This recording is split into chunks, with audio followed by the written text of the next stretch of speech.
कौन है सर वो गोरी चमड़ी वाला वहां बैठकर हमको बोलने वाला? किस हमने इस मुल्क को आजाद इसलिए करवाया था कि वहां बैठकर बोलेगा मैं जिससे चाहा तेल खरीदूंगा? तुम होते कौन हो? तुम मेरे माई बाप हो क्या? बहुत शुक्रिया चेयरमैन साहब, मैं इस बजट की मुखालिफत में खड़ा हुआ हूं क्योंकि ये अहम मुद्दों पर इंसाफ नहीं करता।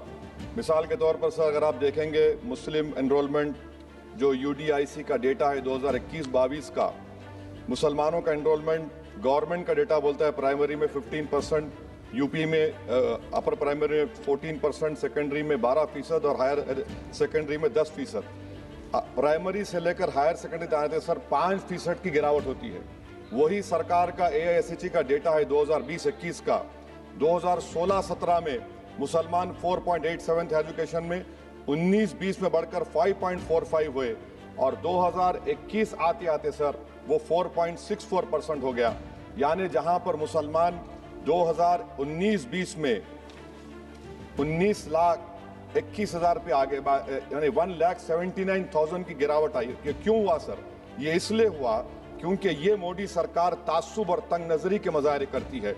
इसी वजह से मुसलमानों अक़लियतों में ड्रॉप आउट रेट ज्यादा है, लो एनरोलमेंट है और वो हायर एजुकेशन तालीम को मुकम्मल नहीं कर सकते।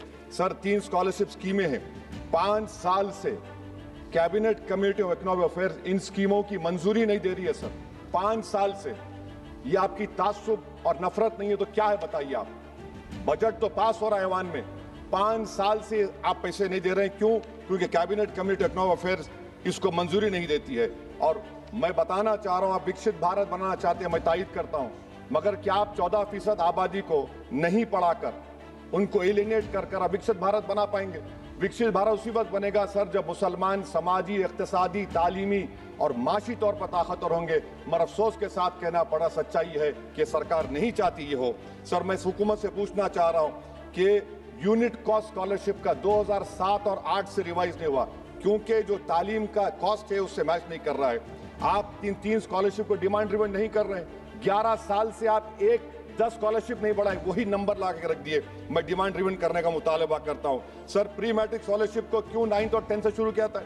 Sir highest drop out rate मुसलमानों का है और हमारे मसीहा वेस्ट बंगाल में बैठे, वहां पर ड्रॉप आउट रेट मुसलमानों का 23%, आसाम में 30%। आसाम की सरकार गोली मारने का वीडियो कम बनाएगी तो शायद मुसलमान पढ़ ले तालीम में। सर मैं मुतालबा करता हूं कि मौलाना आजाद फेलोशिप को दोबारा शुरू किया जाए ताकि अक़लियती और मुस्लिम बच्चे हायर एजुकेशन मुकम्मल कर सके। पेरेंटल इनकम आप इजाफा क्यों नहीं कर रहे सर? 1 लाख रुपए, 1.5 लाख रुपए क्या स्कॉलरशिप मिलेगी सर बताइए आप? और सर आपको मिसाल दे रहा हूं, आप तो काबिल आदमी हैं। 2022-23 में बजट था माइनॉरिटी मिनिस्ट्री का 5,000 करोड़, कितना आपने खर्च किया? 16%। 22-23 में सर बजट था 22-23-24 में 3,000 करोड़, 5% खर्च हुआ सर। 24-25 में बजट था 3,180 करोड़, 22% खर्च हुआ सर। पीएमजेवी के स्कीम है 1,914 करोड़, उसको आपने कम कर दिया 1,565 करोड़। तो मैं सरकार से मुतालबा करता हूं कि मिनिस्ट्री ऑफ माइनॉरिटी के बजट का 10,000 करोड़ कम से कम होना चाहिए। तासुबियत को खत्म करिए आपकी स्कीम में। सर दूसरी बात, इनकम टैक्स के बेनिफिट मिलती थी हमारे फौज के सिपाहियों को जो विकलांग थे, आपने इनकम टैक्स बेनिफिट छीन लिया उन लोगों को। ये कैसा इंसाफ है आपका बताइए? जो फौजी सर्विस में है, अरे प्राइम मिनिस्टर अगर एक ट्रेन की झंडी दिखाएंगे तो उससे बढ़ के पैसे खर्च हुआते, तो आप क्या बचा रहे? सर 11-12 साल से वजीर आजम मोदी हैं, हमारी एयरफोर्स का स्क्वाड्रन गिरकर 29 पर आ गया। 12 साल से आप प्रधानमंत्री हैं, हम एक मिड एयर रिफ्यूलर एवैक्स को नहीं बढ़ा सक रहे। पाकिस्तान के पास हमें ज्यादा एवैक्स है और ऑपरेशन सिंदूर में हमने देखा कि कितनी तकलीफ हुई। सबमरीन का शॉर्टेज है, आपको फिक्र नहीं है सर। और हम 3rd एयरक्राफ्ट कैरियर हम भूल गए। आखिर कैसे हम चाइना को इंडो पैसिफिक में रोक पाएंगे? ये देशभक्ति नहीं है सर। हमारी फौज में कमी है। क्या ये मुल्क इतना कमजोर हो गया कि हम अपनी फौज में बच्चों को भर्ती नहीं करा सकते? अग्निपथ स्कीम का रिव्यू होना चाहिए। इस ऐवान में चाइना बॉर्डर पर एक बहस होनी चाहिए। सर आप आ जाइए यूएस ट्रेड डील पर, जो ट्रंप ने एग्जीक्यूटिव ऑर्डर 6 फरवरी का निकाला, सेक्शन 4 कोट कर रहा हूं। डायरेक्टली इनडायरेक्टली अगर हम रशिया का ऑयल लेंगे तो 25% लगा देगा।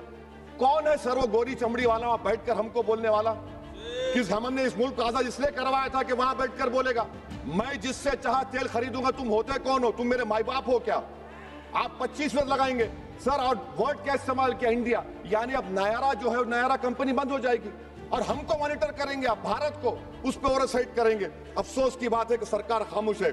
सर 2019 में ईरान का ऑयल मत लो बोले, आपने गलती की, आपने ईरान का ऑयल नहीं लिया।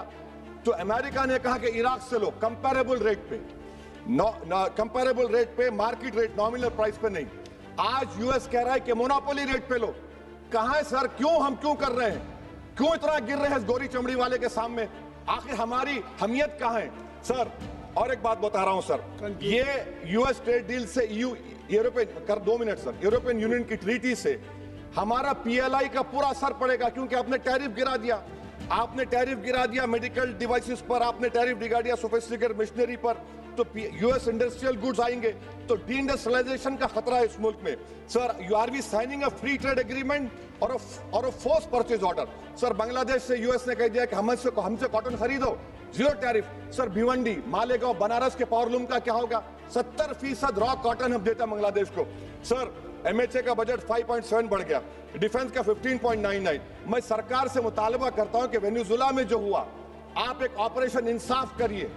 ऑपरेशन इंसाफ के तहत हाफिज सईद, मसूद अजहर, लखवी को घुस के लाइए भारत में, तभी इंसाफ होगा सर। जब तक खत्म कर रहा हूं सर, खत्म कर रहा हूं सर, हम कुलभूषण यादव को भूल गए। वो कुलभूषण यादव उसको आईसीजे हमने रुकाया, आखिर हम कब लेके आएंगे कुलभूषण यादव को? वजीर आजम इजराइल को जा रहे हैं, मैं उनसे ये मुतालबा करता हूं कि वो गाजा को जाएं, 15 मिनट जाकर देखें, 60,000 फलस्तीनियों खत्म कर दिया गया। और नेतन्याहू पर आईसीजे का अरेस्ट वारंट है, आईसीसी का, और आईसीजे में केस चल रहा है सर। तो मैं आपसे मुतालबा करता हूं कि वजीर आजम गाजा के बारे में देखें। मैं ज़ायनिज़्म मुर्दाबाद बोलता हूं, भारत जिंदाबाद। और ये सरकार तेलंगाना से नाइंसाफी कर रही है, कुछ नहीं दे रही है। बहुत बहुत शुक्रिया सर।